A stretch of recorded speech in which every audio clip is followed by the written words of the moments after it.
Here's a question. If Venezuela falls, what happens to Trinidad and Tobago? Well, you're watching Times XP. My name is Driti Atri and the regime in Caracas is shaking. Change is coming, but Caribbean is asking just one big question. Who pays the price here? Let's break down the story, not in textbooks, not in diplomatic language, but the way it is really unfolding on the ground and across the sea. The entire Caribbean is right now holding its breath. The entire Caribbean is right now waiting and holding its breath. Just a few miles from this water, Trinidad and Tobago watches Venezuela's chaos like a neighbor staring at a house on fire.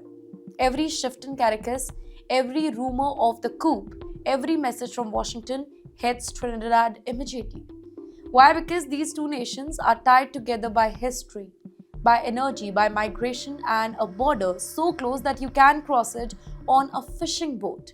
Basically, regime change is equal to energy earthquake.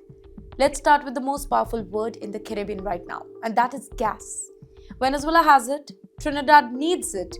Their bigger joint project, the Dragon gas field, has been frozen, reviewed, threatened, revived again, and depending entirely on who rules Caracas.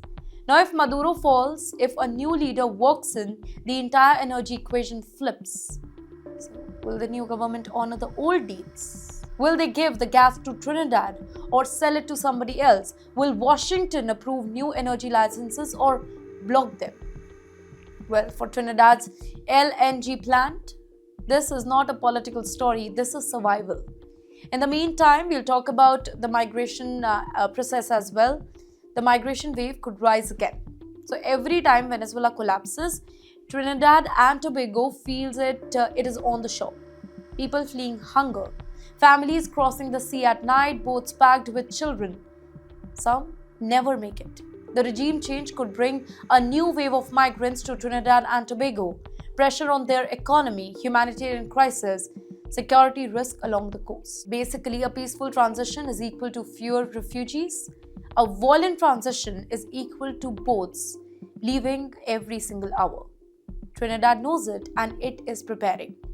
Right now, geopolitics is entering the Caribbean's backyard. The US wants influence in Venezuela, China wants influence, Russia wants influence. And when big powers fight, it is the small nations that feels the heat.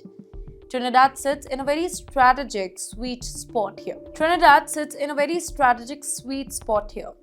Near Venezuelan oil field, gateway to Caribbean shipping routes, close to the US surveillance line. Basically, Washington pushes for regime change. Trinidad could suddenly become a staging ground, an intelligence hub, a diplomatic player, or a pressure point.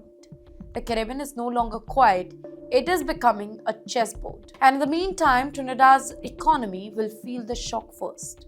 Let's break it down very simply. So if Venezuela stabilizes, then trade will open, gas will flow, and market will rise. If Venezuela collapses, then fuel prices rise, border tightened, Trinidad and Tobago faces supply disruption, and if the US-backed government takes power, expect a new US sanction rewritten, new energy partnership, new competition from Venezuelan gas, new American pressure to align with their strategy. Well, either way, Trinidad and Tobago's economy will not remain the same. And also, there is security pressure that will increase.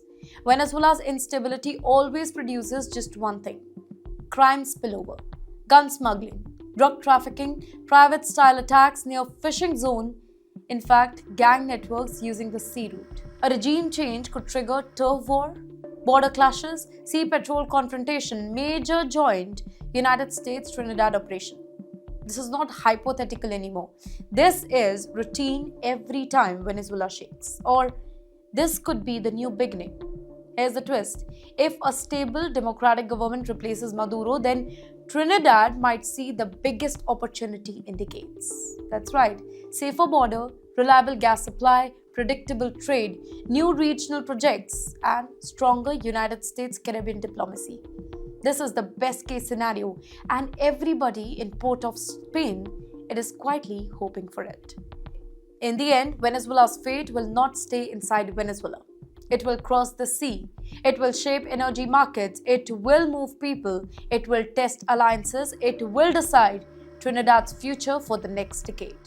The Caribbean may look calm, but beneath that water, well, the tectonic plates are already shifting.